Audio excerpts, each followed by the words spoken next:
नमस्कार, आप देख रहे हैं हमारा समाचार और मैं हूं आपके साथ दिव्या शेखावत।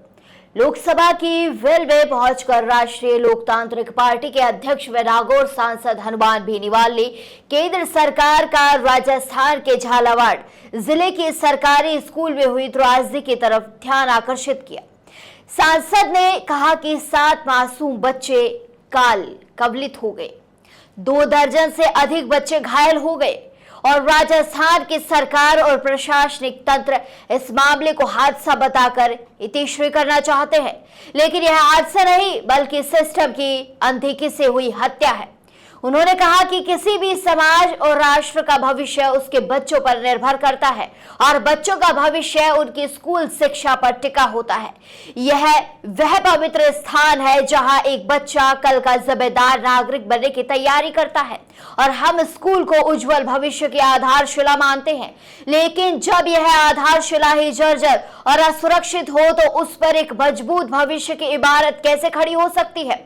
उन्होंने कहा कि यह घटना कोई अकेली या अप्रत्याशित दुर्घटना नहीं है, यह देश भर में सरकारी स्कूलों की प्रणालीगत उपेक्षा और जर्जर हालत का एक क्रूर प्रतीक है। यह घटना इस बात को भी उजागर करती है कि हमारे बच्चे हर दिन अपनी जान जोखिम में डालकर शिक्षा का अधिकार प्राप्त करने की कोशिश कर रहे हैं।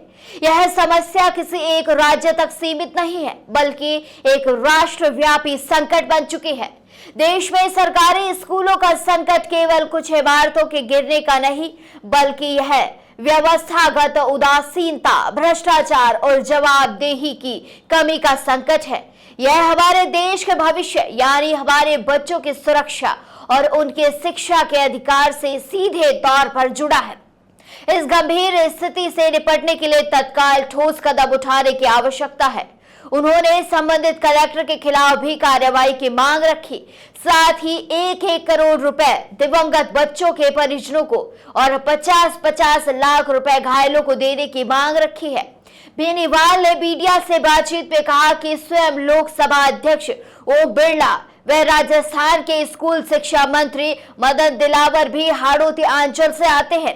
ऐसे में केवल बयानों से इस मामले की इतिश्री कर लेना उचित नहीं है। हनुमान बेनीवाल जब वेल में आकर इस मुद्दे को उठाना चाह रहे थे तब गृह मंत्री अमित शाह और रक्षा मंत्री राजनाथ सिंह भी सदन में मौजूद थे।